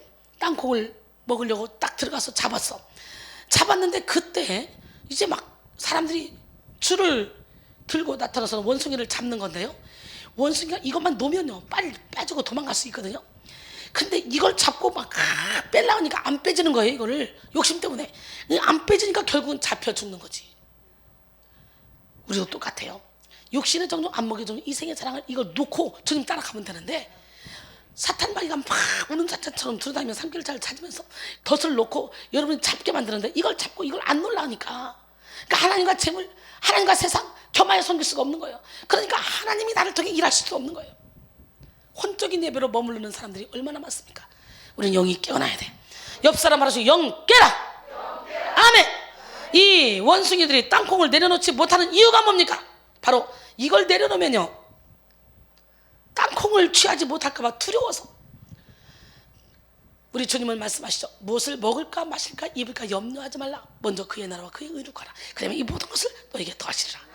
한날 괴로운 그날에 족하니까 염려도 하지 말라고 마태복음 6장 33절로 34절 말하죠. 빌립보 4장 6절로 7절 아무것도 염려하지 말고 다만 모든 일에 기도와 간구로 너희 구할 것을 감사함을 하나님께 하라. 그리하면 모든 지각에 뛰어난 하나님의 평강이 그리스도 예수 안에서 너희 마음과 생각을 지키시리라. 여러분, 하나님의 평강이 가장 좋은 겁니다. 내려놓는 순간 성령의 역사가 시작합니다. 여러분이 꽉 쥐고 내려놓지 못하는 그 모든 문제들을 이 순간에 하나님 앞에 싹 다 내려놓고 참된 평안을 누리기를 원합니다. 내 삶도, 내 일도, 내 가정도, 모든 인간관계도 사실은 다 하나님의 손에서 해결되어야 되는 문제입니다. 내려놓음에 대한 편견은 믿음의 사람이 만들어낸 것이 아닙니다. 성경 속에 등장한 수많은 믿음의 사람은 내려놓을 때 하나님이 더 크게 역사하셨던 것을 증거하고 있습니다. 히브리서 12장 1절로 2절, 이러므로 우리에게 구름같이 둘러싼 허다한 증인들이 있으니 모든 무거운 것과 얽매기 쉬운 죄를 벗어버리고 인내로서 우리 앞에 당한 경주를 하며 믿음의 주여 또 온전케 하신 이인 예수를 바라보자. 그는 그 앞에 있는 기쁨을 위하여 십자가를 참으사 부끄러움을 개의치 아니하시더니 하나님 보좌 우편에 앉히셨느니라 그랬어요. 아브라함은 본토 친척 아비집을 떠나라는 하나님의 음성을 들었을 때 곧바로 내려놓고 아직 알지 못하는 땅으로 나갔을 때 놀라운 믿음의 여정이 시작이 되었죠. 하나님이 가는 곳마다 아브라함의 발걸음을 지켜주셨습니다. 내려놓음에 대한 두려움은 내려놓음 이후의 삶에 대한 막연한 염려 때문입니다. 그것은 내가 내 삶의 주인이라는 의미죠. 또한 내려놓으면 자신의 힘을 빼야 하면서도 나의 모든 생각과 틀을 싹 다 내려놔야 하기 때문에 그런 정신이 필요하기 때문에 하나님이 도우심이 없이는 절대로 우리가 다 내려놓을 수가 없어요. 그 내려놓는 것조차도 우리는 하나님을 의지해야 돼. 하나님이 없이는, 주의 성령이 없이는 우리는 아무것도 해낼 수 없어요. 그렇기 때문에 우리는 내려놓음의 작업을 할 때 그조차도 내 힘으로 할 수 없구나, 나 자신을 하나님께 의탁할 수밖에 없구나 생각하고 전적으로 하나님께 나 자신을 내어드려야 됩니다. 마가복음 10장 17절로 22절 보면 예수께서 길에 나가실 때 한 사람이 달려와서 꿇어 앉아 묻자오되 선한 선생님이여 내가 무엇을 하여야 영생을 얻으리까? 예수께서 이르시되 내가 어찌하여 나를 선하다 일컫느냐? 하나님 한 분 외에는 선한 이가 없느니라. 내가 계명을 안 하니 살인하지 말라, 간음하지 말라, 도둑질하지 말라, 거짓 증언하지 말라, 속여 빼하지 말라, 내 부모를 공경하라 하였느니라. 그가 여짜오되 선생님이여 이것은 내가 어려서부터 다 지켰나이다. 예수께서 그를 보시고 사랑하사, 뭐해서? 사랑하사 이르시되 내게 아직도 한 가지 부족한 것이 있으니 가서 내게 있는 것을 다 팔아 가난한 자들에게 주라. 그리하면 하늘에서 내 보화가 있으리라. 그리고 와서 나를 따르라 하시니 그 사람이 재물이 많은 거로 이 말씀으로 인하여 슬픈 기색을 띠고 근심하여 가니라. 여러분, 삭개오와 다르게 온전히 내려놓지 못하고 떠난 부자 청년은 겉으로 보기에는 삭개오보다 훨씬 더 믿음이 좋아 보였고 훨씬 더 경건해 보였고 훨씬 더 거룩한 삶을 사는 것처럼 보였잖아요. 왜? 십계명을 지켰대잖아. 재물을 팔아 나는 쪽으로 하니까 그건 못하죠. 그래서 성경에 그 청년이 다시는 등장하지 않습니다. 삭개오가 완전히 반대죠. 삭개오는 예수님을 만난 순간 그 어두웠던 삶을 청산하잖아. 예수님 앞에서 내려놓고자 하는 그런 마음이 아니라 자신에게 부족한 무언가를 더 채우려고 하는 그런 마음으로 이 청년은 나왔던 거죠. 그러니까 내려놓으라는 그 음성에 근심하고 떠난 거예요. 아마도 그는 예수님이 자신에게 무엇인가를 더 하라고 하실 줄 알았을 것입니다. 그러나 오히려 예수님은 그가 지켜왔던 외적인 경건이 아니라 진정한 사랑이 그의 속에 있는지 그 본질을 건드리셨다는 거죠. 그리고 내려놓으라는 메시지를 주십니다. 아마도 그가 그 즉시 만약 베드로나 다른 제자들처럼 자신들의 그물을 버릴 각오를 했다면 그 또한 우리가 기억하는 위대한 제자가 되었을 것입니다. 그러나 아직 그의 마음속에 진짜 보화는 하나님이 아니라 자신이 가지고 있는 재물이었습니다. 여러분은 어떻습니까? 재물 자체가 나쁜 것은 아니지만 주님을 따라가는 데 재물을 사랑하는 마음은 방해죠. 그래서 하나님과 재물 겸하여 섬길 수 없다고 마태복음 6장 24절은 말씀하시죠. 안타깝게도 그는 그 이후로 슬픈 기색을 띠고 근심하여 간 부자 청년으로만 기억될 뿐이죠. 하나님이 기억하시는 사람, 하나님이 찾으시는 사람, 하나님이 일하실 수 있는 사람, 그 사람은 먼저 내려놓고자 하는 사람이에요. 저는 여러분 모두가 다 하나님이 찾는 그 한 사람이 되기를 원합니다. 할렐루야. 주를 위한 이곳 그곳에 예배하는 자들 중에 주가 찾는 이 없어 주님께서 슬퍼하시네. 주님이 찾으시는 그 한 사람 그 예배자, 내가 그 사람 되길 간절히 주께 예배하네. 주내로 이곳에 서 있네. 주 임재에 엎드려 절하네. 그 어느 것도 난 필요 없네. 주님만 경배해. 주내로 이곳에 서 있네. 주 임재에 엎드려 절하네. 그 어느 것도 난 필요 없네. 주님만 경배해. 아멘이십니까? 성령의 역사를 막는 온갖 욕심, 과거의 정체성, 두려움, 내가 가진 상황과 환경, 콤플렉스들을 다 내려놓아야만 충만하게 역사하실 수 있습니다. 즉 우리는 나 자체를 하나님께 내어드려야 됩니다. 포장해서 드리는 것이 아니라 내 모습 그대로, 망가진 모습 이대로, 상처난 모습 이대로, 죄 지은 모습 이대로 그대로를 가지고 주님 앞에 내드려야 돼요. 거룩한 척, 믿음 좋은 척, 사랑하는 척, 흔들리지 않는 척 해봤자 하나님 앞에서는 아무런 소용이 없어. 하나님은 우리의 머리털까지 다 세셔. 할렐루야. 아무리 멋지게 변하고 싶어도 변하지 않는 모습을 보면서 하나님께 자기 자신을 드리지 않는 사람은 자기 연민에 빠진 사람입니다. 자기 안에 갇히지 않는 사람은요 곧바로 하나님께 달려갈 수 있죠. 그러나 자기 연민에 빠진 사람은 주님을 보고도 못 달려갑니다. 두려워서. 시편 51편 1절로 3절 다윗이 밧세바 동침한 후에 쓴 시입니다. 하나님이여 주의 인자를 따라 내게 은혜를 베푸시며 주의 많은 긍휼을 따라 내 죄악을 지워주소서. 나의 죄악을 말갛게 씻으시며 나의 죄를 깨끗이 제하소서. 물은 나는 내 죄가를 아오니 내 죄가 항상 내 앞에 있나이다 그랬어요. 오늘 본문에서 삭개오는 자기 자신의 삶을 다하여 예수님께 드렸습니다. 그 전에도 믿음이 좋았던 사람이었을까요? 그렇지 않았을 거죠. 이 삭개오는 자신을 구원하실 예수님을 만나겠다는 열망 하나로 내려놓고 자기의 존재 변화도 완전히 변화되는 역사가 일어났죠. 그렇게 내려놓으면 우리 변화되는 거예요. 오늘 이 밤에 이 시간에 우리에게 필요한 것은 뭐냐? 바로 예수님, 성령님, 하나님입니다. 삼위일체 하나님을 만나고자 하는 삭개오와 같은 열정입니다. 오늘 여러분 열정을 가지고 여러분의 모든 육신의 정욕, 안목의 정욕, 이생의 자랑을 다 내려놓길 바랍니다. 내려놓은 삭개오에게 부어주신 하나님의 은혜를 통해 신앙의 균형 회복이 어떤 모습으로 일어나는지 살펴볼까 합니다. 첫 번째 회복의 시작. 예수님이 그를 주목하시면서 회복이 시작됐어요. 오늘 예수님이 여러분을 주목하면 돼. 예수님의 발걸음을 멈추게 합시다. 할렐루야. 보세요. 오순절 마가 다락방에서 성령의 불을 받은 베드로가 성전 미문에 앉아있는 안전뱅이를 주목해 봤습니다. 그랬더니 그의 필요를 채워주게 된 거예요. 돈을 몇 푼 주는 것이 다가 아니라 이 사람이 안전뱅이 그는 병을 예수 이름으로 이 병을 고쳐서 이 사람이 마음껏 누리며 살게 만들어줘야 되겠구나. 그 생각으로 은과 금은 내게 없으나 내게 있는 것으로 내게 주노니 곧 나사렛 예수 이름으로 일어나 걸어라. 그리고 딱 손을 잡아 일으키니까 뛰기도 하고 걷기도 하고. 할렐루야. 오늘 이런 능력을 여러분이 받아야 되지 않겠어요? 성령을 받기 전에 예수님을 3번이나 부인했던 베드로, 비겁했던 베드로가 이 오순절 마가다락방에서 성령을 받은 이후에 첫 번째 한 사건이 사도행전 3장 1절 이하에 나오잖아. 세상에 성전 미문에 있는 날 때부터 안전뱅이 된 자를 일으키는 일을 했어요.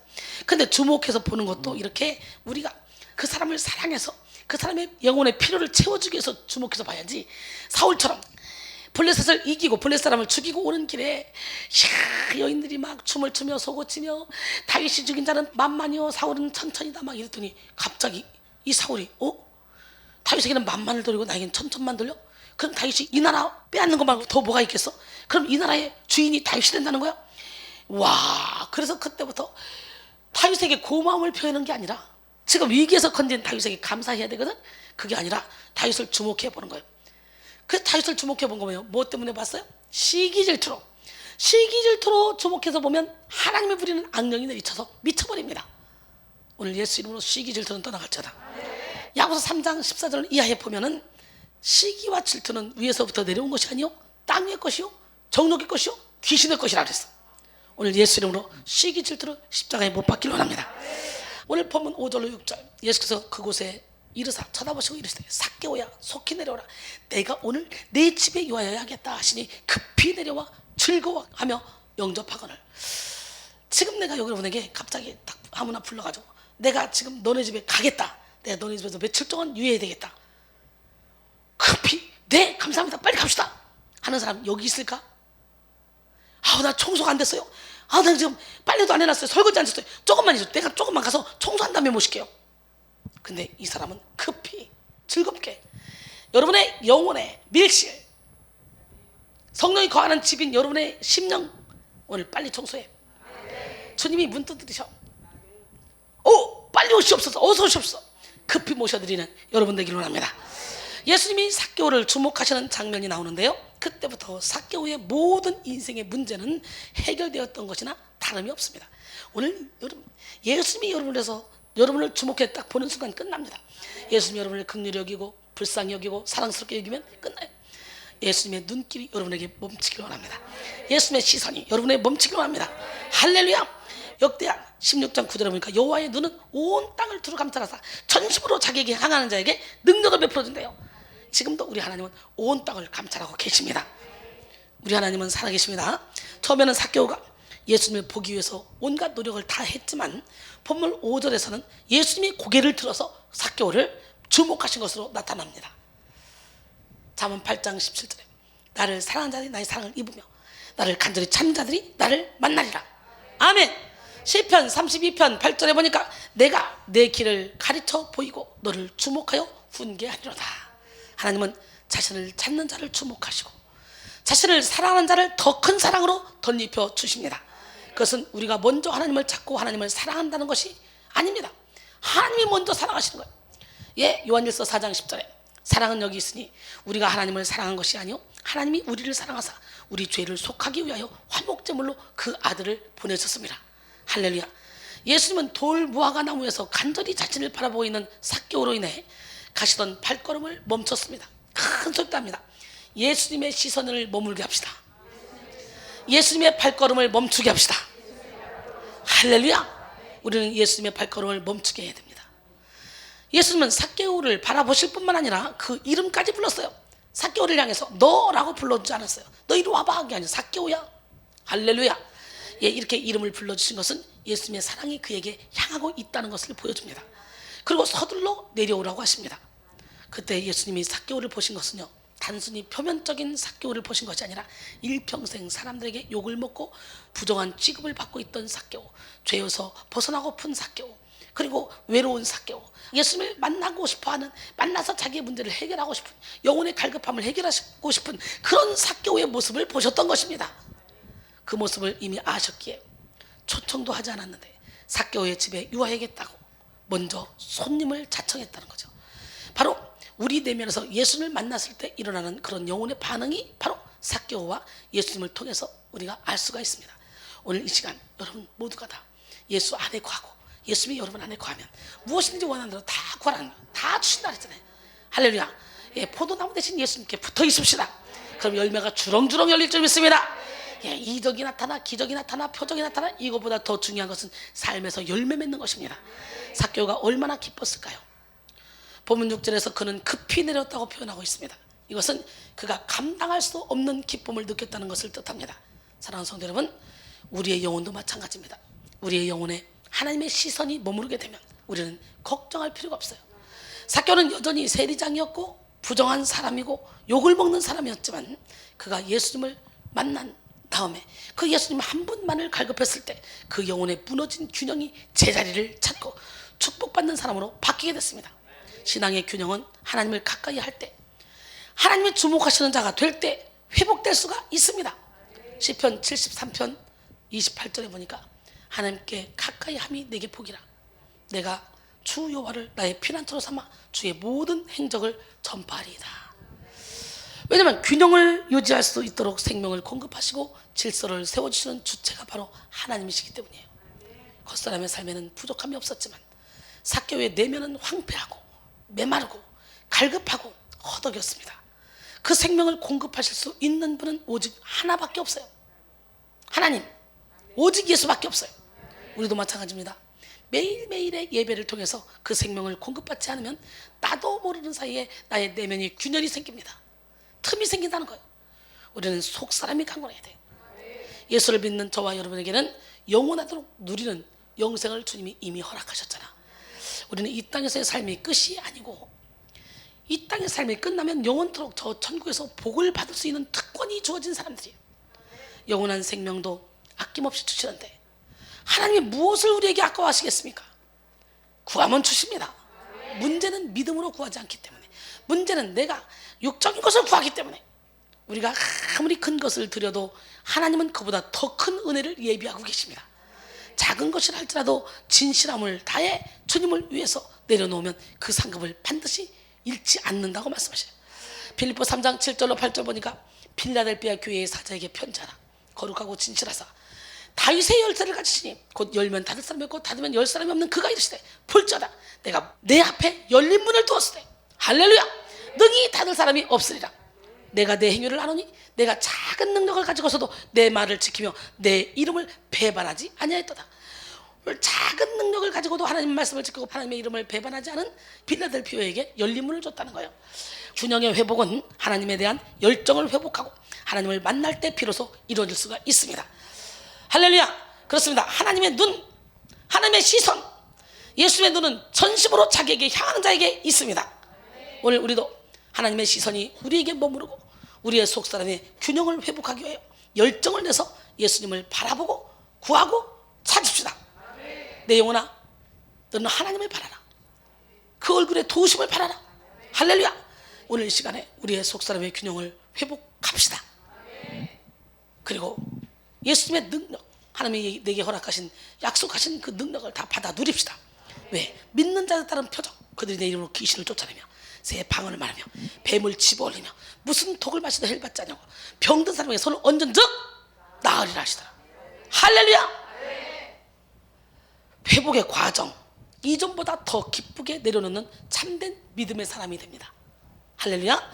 삭개오가 서서 주께 여짜오되 주여 보시옵소서 내 소유의 절반을 가난한 자들에게 주겠사오며 만일 누구의 것을 속여 빼앗은 일이 있으면 내 갑절이나 갚겠나이다. 오늘 한 사람의 내적 균형, 숨은 사람의 균형이 회복되는 과정을 우리가 살펴보고 있는데요.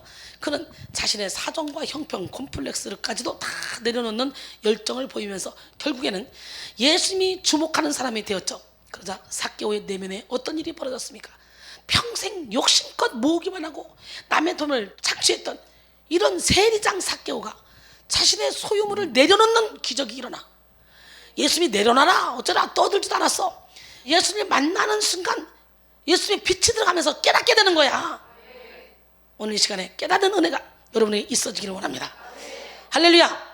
이 내려놓으면 그동안 자신이 살아왔던 과거의 죄를 회개함과 동시에 그냥 갚는 것이 아니라 아주 철저히 내려놓겠다고 하는 굳건한 의지를 보여줍니다. 속사람의 균형이 회복되면 이런 반응이 일어납니다.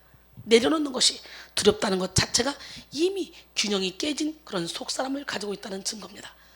하나님이 치료하시면 결코 내려놓지 못했던 사람이 내려놓게 되고 욕심을 버리게 되고 기쁨으로 주의 일을 감당하게 됩니다. 예수님을 만나고자 했을 때 그는 여러 가지 시선을 견뎌야만 했지만 그 시간을 지나 예수님이 자신에게 부어주신 그 사랑은 잠깐의 체면치레는 완전히 날려버릴 너무나 큰 기쁨이었습니다. 오늘 이 시간 이 기쁨을 맛보지 않겠습니까? 본문 8절에 속여 빼앗은 일에 대해서 원어로 에시코판테사는 약점을 이용하여 불법으로 돈을 강탈하다라는 말입니다. 이것은 세리장이었던 삭개오가 자신의 직업을 이용하여 상당히 뒷돈을 챙겼음을 알 수가 있는데요. 그 죄를 고백함과 동시에 4배나 그것을 갚겠다고 말하죠. 율법에 의하면 남의 것을 나쁘게 취했을 때 그 원금의 5분의 1만 더 보태서 갚아도 됩니다. 그런데 삭개오는 이걸 4배로 갚겠다고 했어요. 이렇게까지 기쁘게 내려놓는 사람, 멋진 사람이 되었어요. 누굴 만나고? 오늘 시간에 여러분도 예수님만 만나면 이 욕심이 확 사라져. 예수님을 만난 그 이후의 삶, 예수님의 능력을 맛보고 그와 함께 더불어 먹고 마신 이후의 삶은 단순히 배려하는 삶, 반성하는 삶 정도가 아니라 적극적인 내려놓음으로 완전한 새로운 삶으로의 전환을 맞이하는 거예요. 삭개오가. 그것도 아주 기쁘게. 내려놓는 것을 두려워하지 말고 망설이지 말고 무서워하지 않는 저와 여러분이 되기를 원합니다. 마태복음 13장 44절 보니까 천국은 마치 밭에 감추인 보와 같으니 사람이 이를 발견한 후에 숨겨두고 기뻐하며 돌아가서 자기의 소유를 다 팔아 그 밭을 사느니라. 억지로 내려놓음을 결단하는 것이 아니라 너무 기쁜 마음으로 비울 수 있는 그 마음은 바로 예수님을 만날 때 이루어집니다. 이렇게 천국은 마치 밭에 감춰진 보화처럼 그걸 발견하면요, 그걸 얻기 위해서 다 팔아서 산다니까. 내려놓을 만한 사람이 따로 있는 것이 아닙니다. 삭개오는 전혀 사랑받을 만한 사람이 아닙니다. 욕심 많은 사람, 간사한 사람이었어요. 그러나 하나님이 그를 만나 주셨을 때 그 또한 기쁘게 내려놓을 수 있는 기적의 주인공이 됐습니다. 오늘 우리도 만나야 돼요. 주님을. 그 살아계신 하나님을 만나야 돼요. 작은 내려놓음을 통하여 주님을 만나고 나면 더 큰 내려놓음을 기쁘게 행할 수 있는 믿음의 거장이 됩니다. 그래서 예물도 드려본 사람이 드리고 봉사도 해본 사람이 해보는 거예요. 내려놓음의 기회를 놓치지 마십시오. 이미 모든 상황과 환경을 뚫고 이 자리에 오신 여러분에게 하나님이 삭개오 이상의 은혜를 허락하고 계시는 줄 믿습니다. 회복의 완성, 잃어버린 자신을 찾게 되었습니다. 오늘 9절로 10절 보니까 예수께서 이르시되 오늘 구원이 이 집에 이르렀으니 이 사람도 아브라함의 자손이로다. 인자가 온 것은 잃어버린 자를 찾아 구원하려 함이니라 그랬어요. 마침내 삭개오는 다 내려놓은 듯 했으나 그보다 훨씬 더 좋은 영적인 보화를 얻고 속사람의 균형을 회복하게 되었습니다. 그는 예수님을 만나고자 했을 때 잠깐의 순간에 체면과 자존심, 상황과 조건을 모두 다 내려놓고 주님을 만나고자 열정을 다했습니다. 여러분, 저를 보세요. 36살에 늦둥이를 낳고 뱃속에서부터 하나님이 기도를 시키더니 늦둥이 난 이후에 저는 전적으로 오늘은 이곳으로 내일은 저곳으로 미국에서 1년은 6개월 동안 부흥회를 인도하고 한국에서도 부흥회를 인도하면서 지금까지 전폭적으로 나의 시간, 물질, 노력, 나의 건강까지도, 나의 자녀, 나의 남편, 나의 가정, 사업장까지도 싹 늘어났어. 피아노 30대 놓고 음악학원 하며 부천에서 가장 큰 학원 하며 돈도 하나님이 많이 벌게 해주시고 신랑이 사업해서 돈을 많이 벌고 아무런 부족함이 없는 그때에 하나님은 그걸 다 내려놓게 하셨어요. 쉬운 일이 아니죠. 그리고 지금까지 한 길만 보고 달려왔습니다. 그 결과로 얼마나 많은 사람이 살아났는지 모릅니다. 여러분, 이렇게 삭개오도 내려놓은 결과 다 잃은 것이 아니라 모든 것을 얻는 진정한 자기를 찾았습니다. 이 이야기에서 마지막에 예수님은 그에게 잃어버린 자를 찾았다 하시며 기뻐하셨죠. 예수님은 죄인이자 부정한 사람이라 모든 이가 피했던 삭개오에게 아브라함의 자손이라는 영적 정체성을 찾아주셨습니다. 멋지지 않습니까? 인자가 온 것은 잃어버린 자를 찾아 구원하려 함이니라 그랬어요. 그를 해방시켜 주신 거예요. 유대인들은 자신들이 아브라함의 자손이라는 정체성에 대해서 굉장한 자부심이 있었습니다. 그 중에서도 삭개오는 유대인이지만 유대인으로서도 인정을 받지 못했고 부정한 자로서 감히 아브라함의 자손이라고 불릴 수 없었습니다. 그의 근본적인 정체성을 회복시켜 주심으로써 예수님은 그의 상처를 치료하셨습니다. 아무리 더러운 죄인이라 할지라도 회개하고 자신의 삶을 돌이키고 영적 균형성을 되찾은 삭개오. 오늘 이 시간에 여러분 삭개오처럼 우리도 이 균형성을 되찾아야 돼요. 이 되찾은 삭개오는 충분히 아브라함의 자손이라고 말할 수 있는 자격이 있다는 거죠. 또한 삭개오는 예수님이 찾으러 오신 잃어버린 사람 중에 한 사람이야. 삭개오는 잃어버린 자신의 자존감을 되찾았습니다. 우리도 예수님을 만남으로 모든 자존심을 내려놓고 예수님 주시는 자존감, 정체성, 존재 자체를 주님 안에서 찾는 기적의 주인공이 되기를 합니다. 로마서 14장 7절로 8절 우리 중에 누구든지 자기를 위하여 사는 자가 없고 자기를 위하여 죽는 자가 없도다. 우리가 살아도 주를 위하여 살고 죽어도 주를 위하여 죽나니 그러므로 사나 죽으나 우리는 주의 것이로다. 아멘. 결론적으로 오늘 우리는 내려놓음으로 이루는 균형의 회복이라는 제목으로 함께 은혜를 나눴습니다. 신앙생활을 하다 보면요, 내가 주임 삼고 사랑하는 것들을 하나님 앞에서 꺼내어서 다 내려놓아야 할 때가 있습니다. 우리가 내려놓는 것이 이전에는 너무도 큰 것처럼 보이지만 하나님의 은혜를 맛보고 나면 내가 내려놓는 것은 아주 작은 것들이라는 것을 깨닫게 되죠. 그것이 바로 속사람의 질서와 균형이 회복되는 것입니다. 삭개오의 상황 속에서 그가 내려놔야 했던 것이 무엇인지 살펴보고 우리 자신을 돌아봤죠. 나를 둘러싼 상황과 환경을 내려놔야 됩니다. 육적인 정체성을 내려놔야 됩니다. 자존심을 내려놔야 됩니다. 내려놓음에 대한 막연한 두려움을 가지고 있는 성도들이 많은데요, 도대체 왜 내려놓는 것을 두려워할까? 바로 욕심과 편견 때문이라 그랬죠. 성령의 역사를 막는 온갖 욕심, 과거의 정체성, 두려움, 내가 가진 상황과 편견, 콤플렉스들을 다 내려놓아야만 충만하게 우리 주님이 우리 안에서 역사하실 수 있다고 말씀드렸어요. 다 내려놓은 삭개오에게 부어주신 하나님의 은혜를 통해 신앙의 균형이, 회복이 어떤 모습으로 일어나는지 우리가 살펴봤는데요, 첫 번째 회복의 시작은 예수님이 그를 주목하시면서 시작이 됐다는 거죠. 오늘 예수님이 여러분을 주목해 보는 시간이, 예수님의 시선이 여러분에게 멈추는 시간이 되기를 원합니다. 회복의 과정은 이전보다 더 기쁘게 내려놓는 참된 믿음의 사람이 되었다는 거죠. 그 다음에 회복의 완성, 잃어버린 자를 찾게 되었다는 거죠. 사랑하는 성도 여러분, 내려놓으면 가벼워요. 안 내려놓으니까 무거워요. 여러분의 인생이. 수고하고 무거운 짐을 주님 앞에 다 내려놓읍시다. 내려놓으면 더 큰 은혜가 기다리고 있습니다. 내려놓음으로 여러분의 속사람의 균형을 멋지게 회복하기를 원합니다. 예, 우리는 균형을 위한 혁명을 일으켜야 돼요. 여러분의 속사람이 혁명이 일어나야 돼요. 하나님은 분명히 살아계시고, 살아계신 하나님은 지금도 불꽃 같은 눈동자로 저와 여러분을 지켜보고 계십니다. 내 영이 주를 찬양합니다. 내 영이 주를 찬양합니다. 내 영이 주를 찬양합니다. 내 영이 주를 찬양합니다. 기뻐라 기뻐하라 나의 영혼아 감사하라. 손을 들고 송축하라. 주를 향해 외치라.